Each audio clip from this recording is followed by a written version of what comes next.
Well,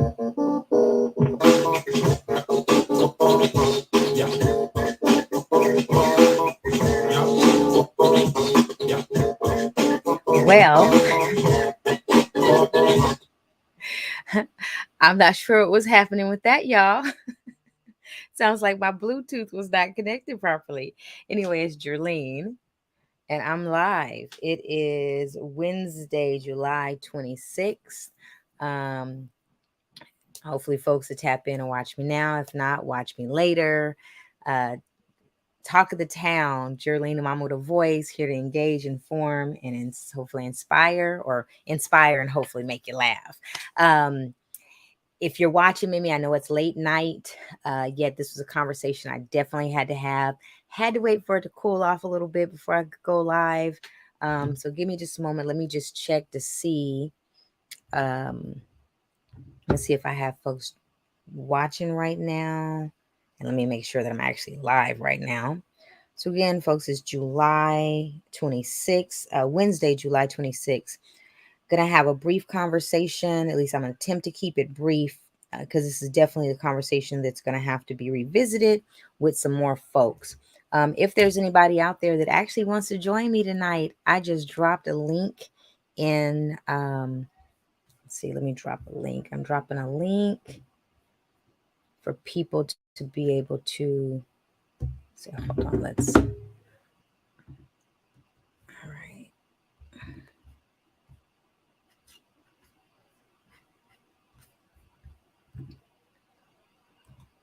I don't know. I'm not seeing myself. Give me just a moment, people, trying to make sure. Oh, there I am. There I am. All right. All right. I just dropped a link. If anyone wants to join me, Jerlene Live, going to have a conversation about violence. So, Facebook world, if you've been watching, the last week has been quite interesting in my world over here on the west side of Long Beach. Had a vandalism issue that took place in my neighborhood, not just my neighborhood, but across multiple neighborhoods. Gang related graffiti went up, my property got hit. And so if you were one of the wonderful people that got to watch my emotional explosion last Saturday, yes, there was some curse words, there were some tears. I will take the video down when I feel like taking it down. So I know there were people who were like, oh, Jerlyn, you have to take that down. The reality is I'm a human being. I'm a human being, and I am a very emotional human being. And I feel a whole range of emotions. And I am comfortable being vulnerable at times and expressing my pain and discontent, in which I was when I shared the video on Saturday, right after seeing my property being vandalized. If you're watching this on YouTube, you're like, what are you talking about, Jerlene? If you only watch me on YouTube, I do conversations just solely on Facebook. Sometimes I get to upload them to YouTube. Sometimes I don't. Yet there was a very massive graffiti hit that happened in my neighborhood. I live on the west side of Long Beach, but not only did it hit my neighborhood, it hit neighborhoods on the other side of the bridge. Same graffiti, gang graffiti, and which ties into the conversation I'm gonna have about violence tonight. So if you live in Long Beach, you've noticed there's been a lot of violence has been taking place. Shootings, stabbings, hit and runs. I read this morning that someone was found dead in an apartment over on Magnolia. So it's been very constant and consistent. And my question is like, or something that's not happening, I'm not hearing our leadership responding to it, right? I'm not hearing or seeing our leadership respond to it. So about a month ago, it's almost been a month, I attended a violence prevention forum that was sponsored by the city of Long Beach. And, I kept saying, oh, I'm going to go live. I'm going to talk about this. I'm going to give some updates on it. I'm going to share my thoughts and opinions on it. And I kept putting it off and kept putting it off. And here it is. It will be a month come tomorrow that this symposium, it was a leaders of violence symposium. So it's going to be a month tomorrow that this took place. And this morning I got up and I'm like, okay, Jerlene, you need to have this conversation on violence. Today there was going to be a meeting, an advancing peace meeting, advancing peace is a program in the health department, or a department that's under a department in the health department of the city of Long Beach that is supposed to be addressing our violence issues in our city. So that meeting was taking place. There was also supposed to be a meeting at the West Division Police Station tonight, which I was like trying to figure out how I can attend both. One started at 5, one started at 6. I was like, okay, one's a Zoom, one's in person. I'm gonna make this happen. Both meetings get canceled. But what happens right after I see the cancellation for the Advancing Peace, the group that organized the violence leaders of violence prevention symposium last month, I learned that the coordinator had been terminated from the city of Long Beach. So with that, the conversation that I originally was going to have has shifted. And so I just ask people, just kind of just go with me right now. Just go with me, because I'm not sure exactly where this conversation is going to go. So there's 3 things that I am going to try to talk about: violence prevention, anti-blackness. You're like, what does that have to do with violence, Jerlene? Anti-blackness and censorship. Because in addition to that, there was a bench dedication to someone that had lost their life, Dante Jordan. I believe that's the name. Y'all can correct me if anybody's watching. Had lost his life due to gun violence. Well, I'm going to be specific, but he lost his life. And so the family arranged to have a memorial bench placed in one of our parks for him. And then I read this letter from the city manager about how it's anti-police. So I'm going to talk about that in just a moment. So first of all, I'm going to I'm going to do a recap on this violence prevention event that took place last June, or in June, because it's all tied together. So there's leaders of violence prevention, multiple individuals that have history in our city of providing services and programming and historical context and policy making or policy building within our city around violence prevention.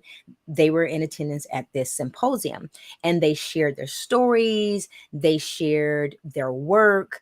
Probably about 100 people, maybe a little bit less than 100 people attended this event. It was held in a city facility. And I had the honor of providing some support for one of the presenters, Dr. Lydia Holly. And Dr. Holly, she presented a piece called The Foundation of Violence Prevention in Long Beach, Reducing Violence, Saving Lives. So I had the opportunity of just, supporting her for her presentation. And so I get to the event, and a couple things that I observe at the event, and this is I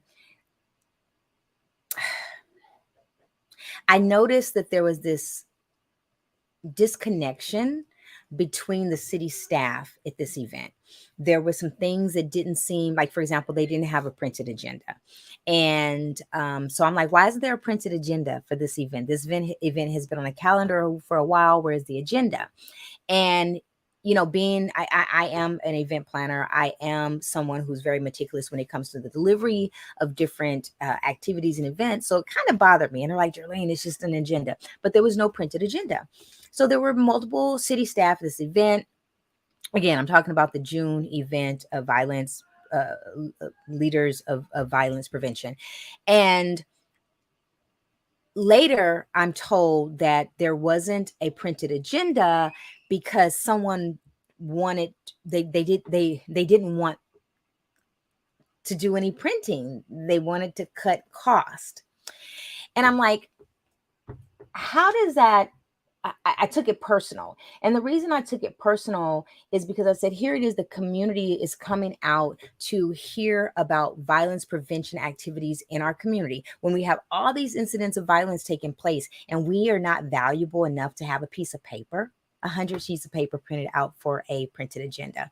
Yet in that, in the asking of the question of different city staff, I felt that there was this disconnect amongst city staff in this event. And they're like, Julie, okay, what's the big deal? I have experience of working in community as a volunteer with the city long time ago in putting on different events for community. So one thing that I know, and the experience of working myself, that it's necessary for people to work as a team. And my observation was that people were not working as a team, and I couldn't figure out where this disconnect was. But it really bothered me. And over the last, month, I've been trying to process this to be able to talk about this, about how can our city provide services to us and programmings to us in violence prevention if the people who are responsible for its delivery are disconnected and disjointed from each other. Then today, I get this message that the advancing peace coordinator, her name is Kathy Snuggs, had been terminated.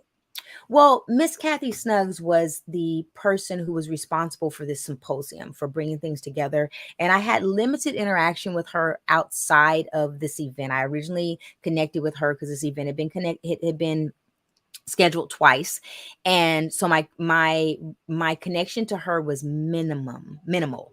I had seen her at some Sankofa Village events hosted by the Long Beach Unified School District. I saw her out in community after there was a death of a young person, and I had spoken to her after the death of Khalil. I think that was like the first time that we had really had an interaction. And the one thing that I had observed about Miss Kathy is she was friendly and warm. And I watch people. So I watched how she interacted with other people. And I go, wow, the city has actually hired someone who has the ability and the capacity to connect with people. And it was in this violence prevention work. So I was really excited about that. And even in this what I observed at this violence prevention symposium, I still felt very excited about the possibilities that the city could actually have in the movement of violence prevention. And then today I find out that she's terminated. So something about Miss Kathy, she's an African American woman. There's not very many African Americans that actually work for the city of Long Beach. So I had wanted to, so this is where I'm going to bring in some historical piece, and just hang with me now. Okay. So, and these are some notes, and I was in conversation with somebody earlier and kind of came up with some they shared something with me. So part of this, I did not write this. I just want to read this. And this is in direct relationship to me learning that the person that was responsible for moving violence prevention work forward in the city was terminated. So I'm going to read this. Okay. This was sent to me, which it's synthesizes my own thoughts as well. On Tuesday, July 23rd, 2020, the city of Long Beach's city council passed a resolution acknowledging racism as a public health crisis and establishing a need for the framework of reconciliation. Now, y'all have heard me talk about that many times, right? I was one of the people to help shift that a little bit. They did this in response to the public murder of George Floyd. Y'all all remember that, right? Y'all remember? Have y'all forgotten yet? Well, here we are, 3 years later, and over the course of 1 week, the city of Long Beach, the same city who was committed to raising Black voices and voted for a Black mayor,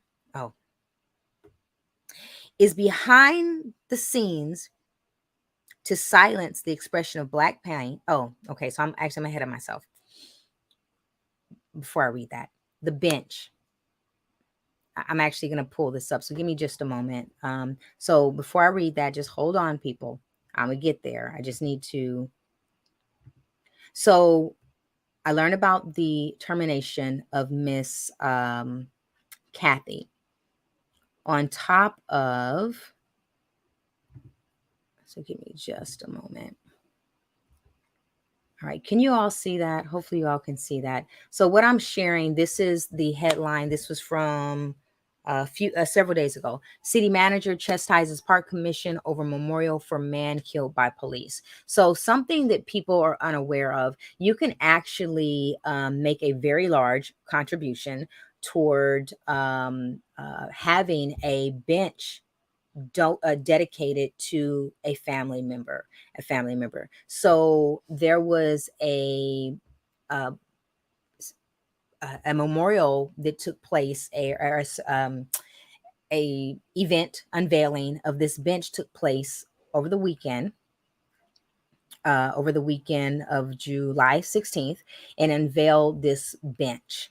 And several days ago, this article comes out. So keep in mind, talking about violence prevention, right? Talking about violence prevention, talking about Black people, talking about framework of reconciliation. This happens. Now, let me go back to what I was reading.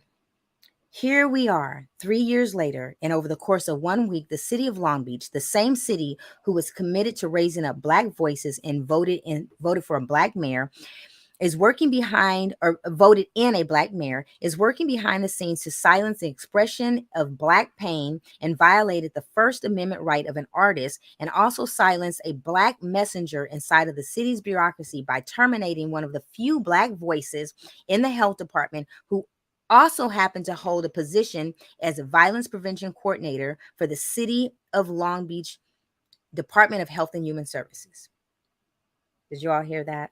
I know that was a mouthful. Now, Miss Kathy, Black woman, health department, violence prevention coordinator, fired today by the city of Long Beach.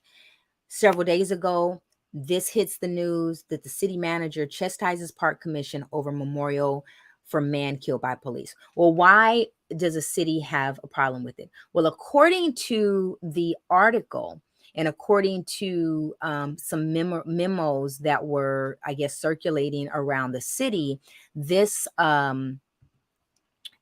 this park bench somehow is anti-police. Now, on this bench, it says justice for my beloved son. This is the mother of Dante Jordan. This bench was a collaboration between multiple organizations, the Arts Council, Black Lives Matter, as well. I believe there was a Partners of Park. But all of a sudden, the city manager, the chief of police, have an issue with this bench.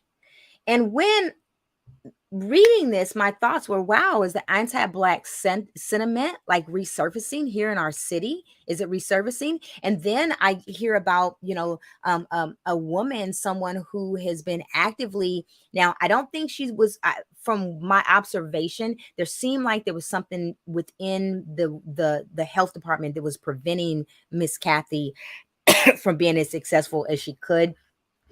And that was my observation in just that little time that I worked with her. I don't know what was really going on, but my spidey sense has said there's some anti-Black sentiment going on here. So I'm going to read this one more time.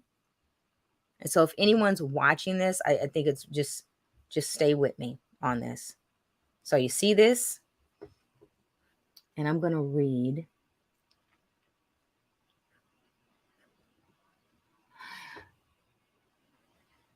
Chambers said the bench appears to be official and endorsed by the city, which incited pointed responses from officers he represents. So Chambers is the president of the police association. So this is the chief of police sent out a department-wide email on Sunday night, this past Sunday, saying that there was disparaging remarks pointed at the department. I don't understand how a bench. Now, the backstory on Mr. Dante Jordan, he was killed by Long Beach PD. Yet you would not know that unless you followed the stories here in Long Beach. You would not know that by looking at this bench. There's nothing on this bench. Yet there's a memo coming from the heads of departments in our city, the city manager and the chief of police, basically saying that, this is disparaging LBPD. Now, let me go back to what I was reading. Okay. Here we are, 3 years later, and over the course of 1 week, the city of Long Beach, the same city who was committed to raising up Black voices and voted in a Black mayor, is working behind the scenes to silence an expression of Black pain and violate the First Amendment rights of an artist, the bench, and also silence a Black messenger inside the city's bureaucracy by terminating one of the few Black voices in the health department, who also happens to hold the position of violence prevention coordinator for the City of Long Beach Health and Human Services. Let me ask you, how does that sit with you, Long Beach? How does that sit with those who have been working to uplift Black voices and Black issues in this city? How does that sit with those who march because they believe Black Lives Matter? How does that sit with those who have had to endure and watch the death of a 12-year-old Black male, a 17-year-old Black male in our own community? How does that sit with you? And I also wonder, how does that sit with our Black mayor, our Black 8th District Council member, our Black 9th District Council member? Our mayor was a council member who was the initiator of the framework of reconciliation that came about due to the acknowledgement of the racism as a public health crisis after the murder of George Floyd. Rex Richardson signed off on that resolution. Matter of fact, he was the one who started the resolution, if y'all remember that, and was trying to push it through without community input. Al Austin signed off on that resolution. Joni Ricks Odie, council member in the 9th District, she was not a council member yet, but she supported the framework for reconciliation in its process. How does that sit with them? How does that sit? Let me go back. Silencing the expression of Black pain and violating the First Amendment rights of a community of artists. The community, a mom, a mother mourning the death of her murdered son. I don't want to hear about what people say, what he may have or may have not done before he was killed. That's irrelevant. Grief is grief. Pain is pain. Loss is loss.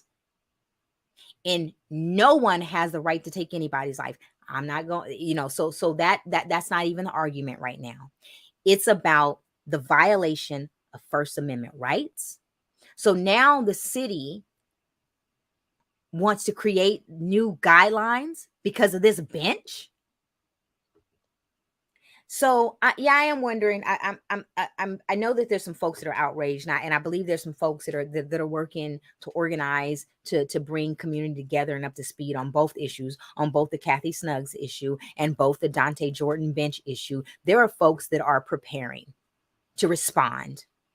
Yet I wanted to make sure that I talked about it tonight in the context of violence prevention.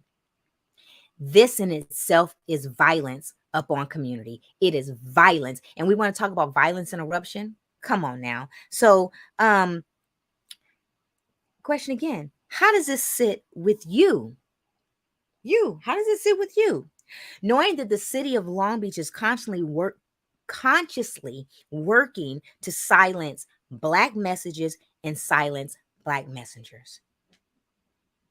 Now, going back to Miss Kathy Snuggs, one thing that I observed about Miss Kathy Snuggs, although a Black woman, and although she did address and talk about Black issues, I saw how she brought people together amongst multiple cultures. From what I observed, it was seamless in my observation. Still Black, still love for people, because that's what we do. Okay? Yet, I'm trying to process this all. I don't know if anyone, I don't know if who's watching right now. If anyone has any comments or that they want to share, or thoughts that they want to share. So basically what I'm talking about are two different incidents that have taken place in our community this week. One is the city manager and the chief of police speaking against a memorial bench that was placed in a park to honor the life of a Black man. And something about, in the article says, well, he wasn't a community hero. What does it have to do with anything? What does that have to do with anything? When we bury our families and we put up a tombstone, do we do that because they're a community hero? No, we do it as a way to honor and represent them after they're gone. That's what we do. That's what Americans do, right? So I'm really confused and baffled by this. And all I can think about is, wow, I guess all that talk about that the city had in the framework of reconciliation, it was just a bunch of talk. Because and I don't know, maybe someone has made a statement, maybe the mayor has made a statement, maybe a council member Austin has made a statement, maybe a council member Joni Ricks Odie has made a statement specifically to the rise of the what to me seems to be like a level of anti-blackness, which like goes to some conversations that people don't want to have in our community about the anti-blackness that just exists when you walking down the street in Long Beach. So I'm gonna stop right there. I'm going to come back with more conversation on violence prevention. Like I said, my original conversation was supposed to be about some of the work and observations that I had on violence prevention work. If you go to there is a streaming 562. There's one called, I think, LBC Media or something. I'm always sharing them on my Facebook page.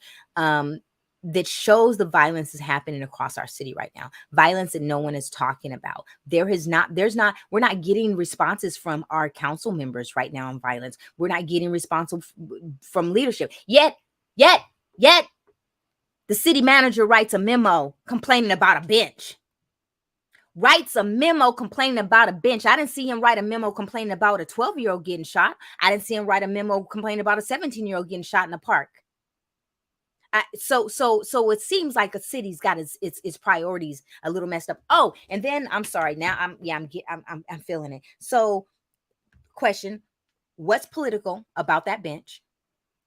What's political and is degrading to the police? And also on the firing of Miss Kathy Snuggs, or the termination of Miss Kathy Snuggs in the department. When does the city of Long Beach fire people? That right there is a new one on me. The city of Long Beach does not have the history of firing people. So I'm really wondering what this woman did to have been removed from her post.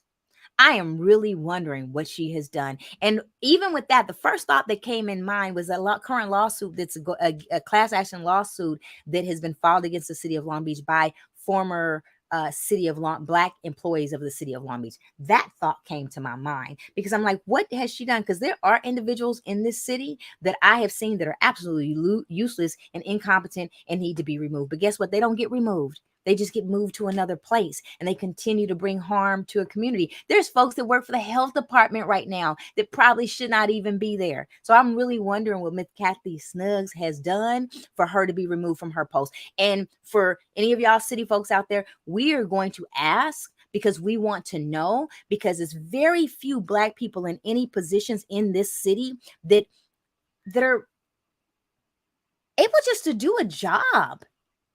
And one thing about certain Black folks, we help everybody.